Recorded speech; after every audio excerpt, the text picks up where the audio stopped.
So hello and welcome to all of you. आप सभी का स्वागत है आई एम ब्लास्टर के इस ऑफिशियल यूट्यूब प्लेटफॉर्म पर। मैं मानस मिश्रा आज आपके सामने लेकर के आया हूं एक ऐसा वीडियो जिसमें मैं आपको बताऊंगा कि अगर आप आईपी मैट एग्जाम की तैयारी कर रहे हैं तो क्वांट्स में वो कौन कौन से टॉपिक हैं जो आपको तैयार करने चाहिए। तो यहां पर एक स्टेप बाय स्टेप ना मैं सिर्फ आपको सिलेबस के ऊपर बात बताऊंगा, बल्कि मैं आपको यह भी बताऊंगा कि एक क्रोनोलॉजिकल ऑर्डर कैसा होना चाहिए कि कौन सा टॉपिक आपको पहले करना है और कौन सा टॉपिक आपको बाद में करना है।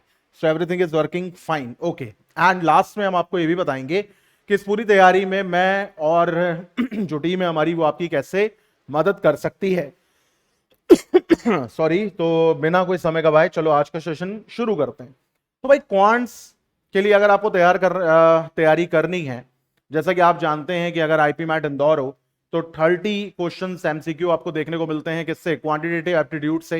अगर आईपीएम रोहतक हो तो 40 क्वेश्चंस देखने को मिलते हैं, और अगर जिपमैट हो तो 33 क्वेश्चंस देखने को मिलते हैं। यानी कहीं ना कहीं 1/3 एक रोल प्ले करता है कौन? क्वांट्स। इस टॉपिक में हम लोग मॉडर्न मैथ्स के ऊपर बात नहीं करेंगे, उसके ऊपर एक अलग से वीडियो बनाएंगे। एंड ये वीडियो टोटली डेडिकेटेड है उन लोगों के लिए जो लोग आईपी मैट या किसी भी यूजी एग्जाम की तैयारी कर रहे हैं। मोस्टली है तो आईपी मैट ही के लिए, प्लस वो क्वांट्स की प्रिपरेशन बिल्कुल बेसिक से शुरू करना चाह रहे हैं। तो चलो भाई देखते हैं किस तरीके से आप कर सकते हो। देखो यहां पर अगर मैं देखूं तो क्वांट्स जो होता है वो इन यूनिट से बना हुआ है। पहला होता है हमारा अरिथमेटिक, फिर आता है number system, geometry, algebra, trigonometry and DI. ठीक है। अब अगर मैं आप लोगों से कहूं तो शुरुआत हमें हमेशा अरिथमेटिक से करनी चाहिए। उसका कारण यह होता है कि ये इजी होता है और ये एक अप्लाइड मैथ्स भी होती है। मतलब आप इसके एप्लीकेशन लगते हुए देखेंगे, आप जो फॉर्मूले पढ़ेंगे तो उसको यूज करते हुए देखेंगे, इसमें आप अपने कॉन्सेप्ट बना सकते हो। ठीक है। जब मैं आप लोगों को पढ़ाऊंगा तो मैं आप लोगों को एक एक कॉन्सेप्ट न सिर्फ करके दिखाऊंगा बल्कि आपको यह भी बताऊंगा कि इस कॉन्सेप्ट पे देखो ऐसे क्वेश्चन बन सकते हैं। तो आप क्वेश्चन भी बनाना सीखेंगे। क्वेश्चन करना is a different thing, question banana is extreme level. ठीक है। तो टेंशन बिल्कुल छोड़ दो मैथ्स की तैयारी की, क्योंकि मैथ्स आप लोगों के लिए बहुत ही आसान होने वाली है। जैसा कि आप लोग जानते हो क्वांट्स और एलआर आपको मैं पढ़ाऊंगा। ठीक है। तो कैसे पढ़ाऊंगा, कब पढ़ाऊंगा, वो भी अभी मैं आपको बताऊंगा। तो देखते हैं जरा अरिथमेटिक में शुरुआत हमें कहां से करनी चाहिए। तो in arithmetic we have to start from the chapter name percentage. हमें शुरुआत परसेंटेज से करनी चाहिए। बहुत इंटरेस्टिंग टॉपिक है।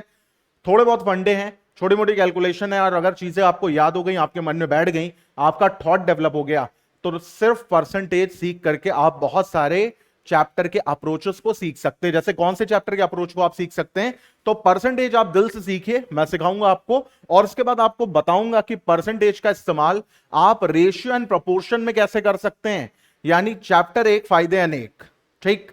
तो रेशियो एंड प्रोपोर्शन के बाद फिर आपको शुरू करना चाहिए प्रॉफिट एंड लॉस, क्योंकि वहां पर भी आप परसेंटेज का एक बेहतर एप्लीकेशन यूज कर सकते हैं, रेशियो एंड प्रोपोर्शन का भी यूज कर सकते हैं।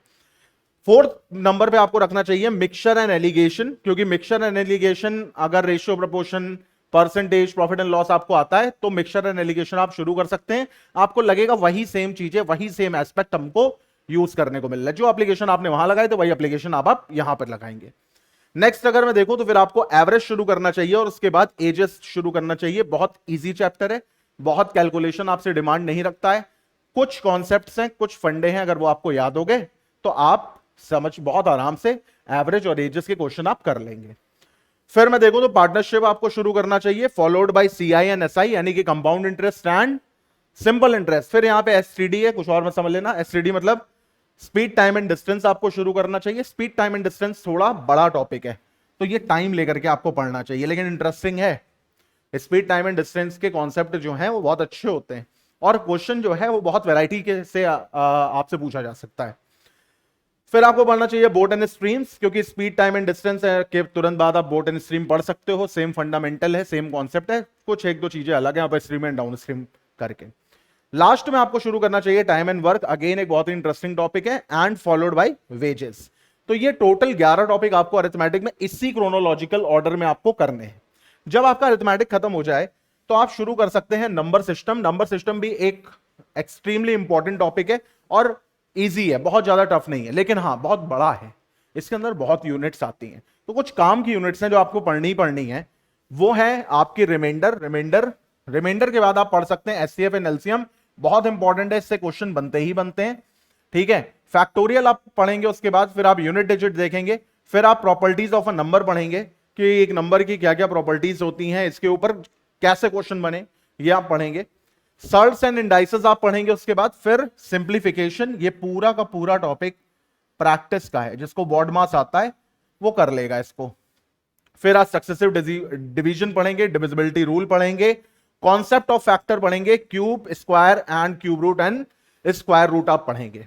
तो ये देखने में बड़ा लग रहा है, लेकिन जब आप इसका प्रॉपर एनालिसिस करेंगे, आप इसको प्रॉपर एक चैनल के थ्रू पढ़ेंगे, चैनल मतलब यूट्यूब चैनल नहीं, प्रॉपर चैनल मतलब प्रॉपर गेटवे के थ्रू आप पढ़ेंगे, तो आप देखेंगे कि ये maximum of the topic are interlinked और इसको बहुत मजा आएगी आपको पढ़ने में। क्वांट्स बोरिंग नहीं, क्वांट्स बहुत इंटरेस्टिंग है अगर क्रोनोलॉजिकल ऑर्डर में हम इसको पढ़ें, और प्लस क्वेश्चन करने से पहले सॉल्यूशन को हम विजुलाइज करें, जिसको हम कहते हैं थॉट डेवलप करना। ठीक है, नेक्स्ट अगर हम देखें यहां पर, तो फिर हम शुरुआत कर सकते हैं ज्योमेट्री से। अगर आपका फिगर के साथ खेलने अच्छा लगता है, आपको ट्राइंगल के अंदर सर्कल, सर्कल के अंदर ट्राइंगल, अगर इस टाइप से चीजें आप इमेजिन कर पा रहे हो, कॉन्सेप्ट तो मैं सिखा ही दूंगा। Concept is not a big thing, imagination, thought development वो आपके अंदर होना चाहिए, जो कि आ जाएगा, कोई बहुत बड़ी बात नहीं होती है। तो ज्योमेट्री में आप शुरुआत कर सकते हैं पहले ज्योमेट्री के बेसिक्स से, जिसको हम फॉर्मूला भी कहते हैं।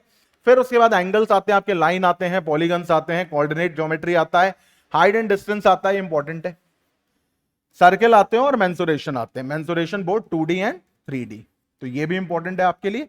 ठीक है, देखो वो तरीका नहीं है फॉर्मूला रटो आगे बढ़ो ना, फॉर्मूला तुम रटेंगे ही रटेंगे, हम विजुलाइज भी करेंगे, क्योंकि विजुलाइज करने से आंसर हमें खुद मिल जाएगा। मैथ्स बहुत इंटरेस्टिंग है, इस बात को आप भूलना मत। ठीक है, आगे बढ़ते हैं। नाउ अलजेब्रा, उसके बाद आप शुरू कर सकते हैं। अलजेब्रा थोड़ा बोरिंग होता है, इसमें कुछ करने के लिए होता नहीं है। आप चाहो तो अलजेब्रा रात कह रहे हैं, लास्ट में भी रख सकते हो, लेकिन हाँ एक चीज है, अलजेब्रा स्कोरिंग होता है, तो ये भी बात ध्यान रखिएगा। बोरिंग है बस स्कोरिंग है, एंड इजी भी है। ठीक है, तो अलजेब्राइक फॉर्मूले हो गए, लीनियर इक्वेशन हो गया, इनइक्वालिटीज हो गई, क्वाड्रेटिक इक्वेशंस हो गए एंड लॉगरिथम्स हो गए। ठीक, नाउ एट लास्ट, मैंने यहां पे बताया नहीं है, आप ट्रिग्नोमेट्री भी कर सकते हो। ठीक है, ट्रिग्नोमेट्री भी आप कर सकते हो, ट्रिग्नोमेट्री। ठीक है, ट्रिग्नोमेट्री एक बड़ा टॉपिक है। ट्रिग्नोमेट्री मैंने इसलिए भी थोड़ा सा स्किप कर दिया, क्योंकि ट्रिग्नोमेट्री का वेटेज फिलहाल तो ज्यादा नहीं है, लेकिन हाँ कभी कभी ज्यादा हो भी जाता है। तो चलो ट्रिग्नोमेट्री भी हम लोग इसी में ऐड कर देंगे, अलजेब्रा ज्योमेट्री के बीच में रख देंगे ट्रिग्नोमेट्री को। ठीक है, लेकिन हाँ ट्रिग्नोमेट्री एक बार अगर आपने सीख ली तो फिर से प्रैक्टिस ही प्रैक्टिस करना है, इसके अलावा उसमें कोई नया तीर, नया कमाल नहीं होना है। ठीक है, ये 2 टिप है मेरी तरफ से कि भाई आप जितना प्रैक्टिस करिए, आप मानिए उतना आपने कम प्रैक्टिस करा है, एंड आपको उतना ज्यादा प्रैक्टिस करना है। डेली नियम बना लो, अगर आप ड्रॉपर हैं, कोई दिन ऐसा नहीं जाना चाहिए जिस दिन आप 100 क्वेश्चन लगाओगे मॉक के। ठीक है, मतलब सॉरी, कोई दिन ऐसा नहीं जाना चाहिए जिस दिन 100 से कम क्वेश्चन आप लगाएंगे मॉक के, क्वांट्स के, सॉरी मॉक अभी नहीं, मॉक कब देना है, कैसे देना, उसके ऊपर भी मैं वीडियो लाऊंगा। ठीक है, तो जितना ज्यादा आप प्रैक्टिस कर सकें, 100 क्वेश्चन लगाने में 2.5 घंटे 3 घंटे लगते हैं, इससे ज्यादा नहीं लगते हैं। ठीक है, तो दिन के 3 घंटे अभी लग रहे हैं, 1-2 महीने बाद तो 2 घंटे में ही हो जाएंगे आपके 100 क्वेश्चन। दिमाग बहुत पावरफुल होता है, ये एग्जाम तो बहुत छोटा है आपका। आपका टारगेट ये एग्जाम निकालना नहीं, आपका टारगेट है एक अच्छे कॉलेज से एमबीए करके एक अच्छा पैकेज पाना, और फिर अपनी प्रोफाइल को बिल्ड करके उसमें टॉप पर पहुंचना। ये आपकी पहली सीढ़ी है आईपी मैट। ठीक है, इसी में सारी एनर्जी नहीं फूकनी है, दिमाग से काम करेंगे, बिल्कुल पेपर निकलता है, कोई बहुत बड़ी बात नहीं है। And do give a sectional mock test twice a week, कोशिश करिए कि हर सब्जेक्ट का सेक्शनल मॉक टेस्ट कम से कम 2 हफ्ते में 6 मॉक देने होंगे यार। 2 एलआर के दे देना, 2 क्वांट्स के दे देना, 2 वर्बल एबिलिटी दे देना। मॉडर्न मैथ्स अभी ना शुरू करो, मॉडर्न मैथ्स शुरू करना आप सितंबर के बाद आप शुरू कर सकते हो, अभी 2 महीना है, 2 महीना कोशिश करो कि अपनी क्वांट्स अच्छी कर लो, क्योंकि क्वांट्स अच्छी हो जाएगी तो कहीं ना कहीं आपके अंदर एक कॉन्फिडेंस आएगा, फिर मॉडर्न मैथ्स पढ़ने में भी मजा आएगा। ठीक है, तो पूरे आईपी मैट को कैसे टारगेट करना है, इसके ऊपर मैं एक वीडियो लाऊंगा कि how to target IPMAT. ठीक है, आईपी मैट को भैया हम किस तरीके से टारगेट कर सकते हैं, अगर हम 12th में पढ़ रहे हैं तो, और अगर हम 12th पास हो गए हैं तो ये 2 वीडियो आएंगे, एक ड्रॉपर के लिए आएगा और एक आएगा 12th एस्पायरेंट के लिए। इसके साथ ही साथ एक बात मैं आप लोगों को और बता दूं कि we are launching a batch on 20th August, 20 अगस्त को हम एक बैच लॉन्च कर रहे हैं, कॉम्प्रिहेंसिव बैच है वो। ठीक है, किस चीज का बैच है वो, कॉम्प्रिहेंसिव बैच है टू टारगेट आईपी मैट, और वो 20 अगस्त को लॉन्च हो रहा है। तो हमारे व्हाट्सएप नंबर पे आप कॉल कर सकते हो, सॉरी, इस नंबर पे आप व्हाट्सएप कर सकते हो या कॉल करके डिटेल आप ले सकते हो। दूसरी बात, एक चीज और मैं आप लोगों को बता दूं, इंपॉर्टेंट है, सुन लो। अगर आप लोगों को कंटेंट नहीं मिल रहा है प्रैक्टिस करने के लिए, तो आप आई एम ब्लास्टर की ऐप को डाउनलोड कर लो। ठीक है, क्या कर सकते हैं आप, आई एम ब्लास्टर्स की ऐप को डाउनलोड कर लीजिए, या फिर आप iamblasters.com पे चले जाइए। और हमने 3 ई बुक वहां पर अभी डाली हैं, बहुत नॉमिनल प्राइसेस पे, 199 एंड 299। तो वहां पे जाकर के आप आईपीएम रोहतक की, जिपमैट की, या अगर आपको क्वांट्स की प्रैक्टिस करनी है, ये 3 ई बुक डाली है, और डालेंगे, तो आप वहां पे ये बुक डाउनलोड कर सकते हो। कोई बुक आपको खरीदने की जरूरत नहीं है, बहुत सारा कंटेंट आपको प्रैक्टिस में मिल जाएगा, कॉन्सेप्ट हम लोग आपको दे देंगे। बैच के बारे में कोई भी डिटेल अगर आपको चाहिए तो आप व्हाट्सएप कर सकते हैं या कॉल कर सकते हैं। Till then bye, take care. Phone अगर नहीं उठता तो व्हाट्सएप कर लेना, एंड मेहनत करते रहिए क्योंकि एग्जाम आपका जरूर निकलेगा। Till then bye, take care, have a nice day.